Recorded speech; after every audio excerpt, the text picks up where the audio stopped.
This is tasks 1C part 1. Now in task 1C you're asked to create the animation, and this asks you to show annotated evidence of how the images were resized and a watermark added.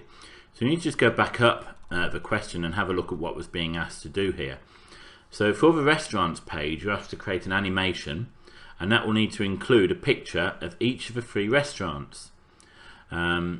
Now we've got stuff here about it fading in and out, but we're not doing that at the moment because it asks about the resizing, and it also asks, as you can see here, about the watermark. So that's the bit that we're focusing on, and we can see here it's got to be resized to 400 by 200 pixels. So I'm using a piece of software called paint.net, which is some freeware. This task has very much been designed for fireworks or for Photoshop, where these things can be done in bulk, but we'll have a look at how we can do it with this software. First of all, we need to crop the area that we're going to use. So we're told that it's going to be 400 by 200 pixels. Well, you can quite clearly see that this image is in a ratio of well, it's very square, it's probably 1 to 1, and so if we were to just resize this, it would look quite elongated.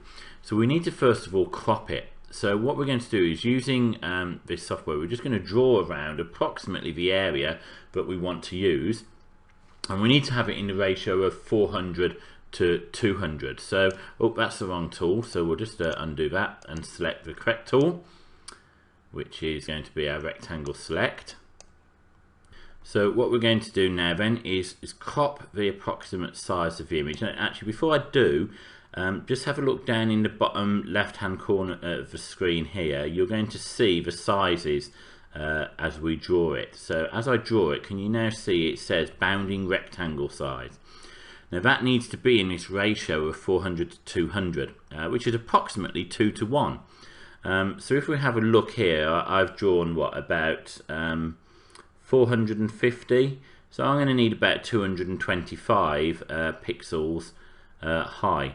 So there we go, we're approximately right there. It's not going to look too distorted at all if I was to select that as my cropped area.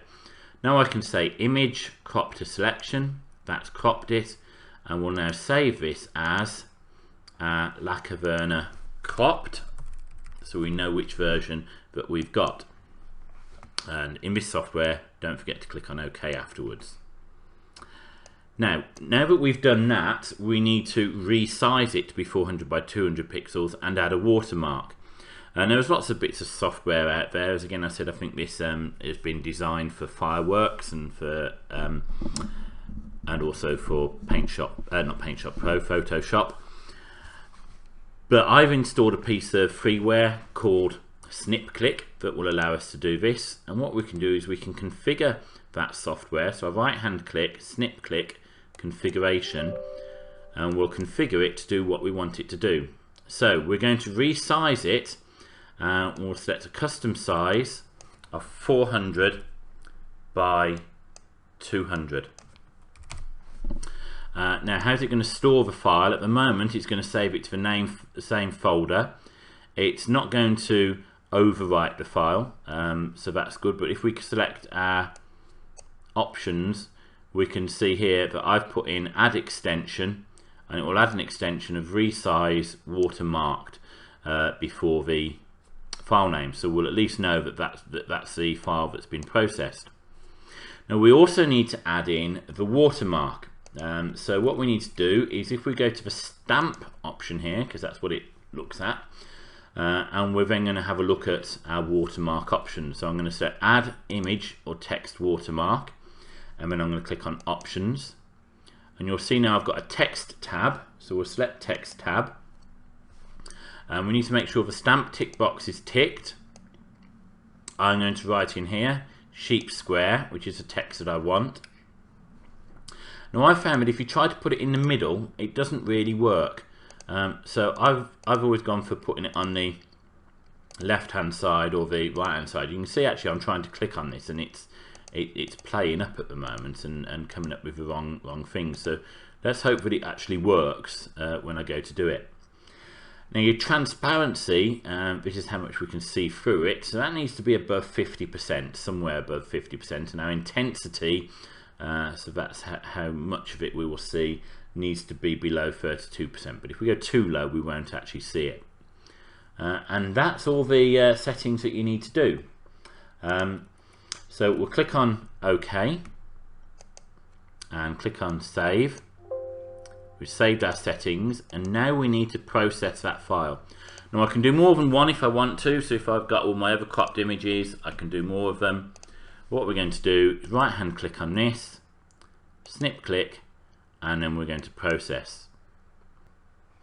So that's resized and cropped, and if I double click on this and have a look, you can just about see the watermark for Sheep Square. So our question said that you need to annotate the evidence, show annotated evidence. So let's have a look about how you go about actually doing that annotated evidence. So here, first of all, okay, we're showing that we did the crop. So we're showing the area that we selected to crop, and then we're showing, and we notice that we're having to write sentences to go with our images, say what we did, but we use the crop to selection tool to do that. And here we go, we're showing that that's the image that it resulted in. Then we're showing how we use snip click for the resize, and we set the dimensions to be 400 by 200.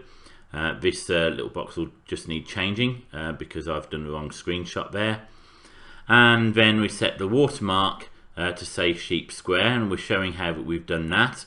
And we've got the stamp option here, and we've got the location set, the transparency and the intensity, and we've written about all of those things. And then we're showing how we process that in order to resize it and add the watermark. And then we've just shown here the 3 images that have been resized and cropped, and we're also going to just show an example of one of them with the watermark on it, although we can actually see the watermarks in the 3 above. So that's that task completed, and your images are now ready for the animation, which is why we needed to get them to a size where they were all similar and able to be included in that animation.